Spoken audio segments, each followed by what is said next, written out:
স্বাগত ডিবিসি সংবাদে আপনাদের সাথে আছি সামিয়া জানা। শুরুতে জানিয়ে দেব আকিস বশির গ্লাস সংবাদ শিরোনাম। তত্ত্বাবধায়ক সরকার ব্যবস্থা ফেরাতে সংবিধানের ত্রয়োদশ সংশোধনী রিভিউ শুনানি ৮ই মে।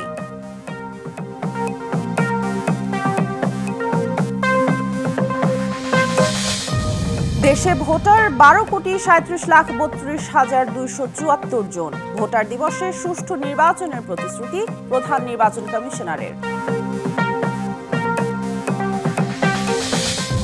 লালমনিরহাটে দহগ্রাম সীমান্তে মধ্যরাতে কাঁটাতারের বেড়া দেওয়ার চেষ্টা ভারতের।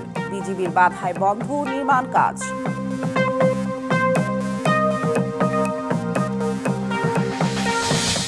ভালো নেই বেশিরভাগ মসজিদের ইমাম মুয়াজ্জিন।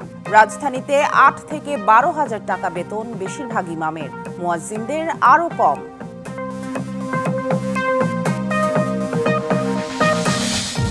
ওয়াশিংটনে ধাক্কার পর ব্রিটিশদের পাশে পেলেন জেলেনস্কি। প্রায় ৩ বিলিয়ন ঋণ দেওয়ার প্রতিশ্রুতি স্টারমারের।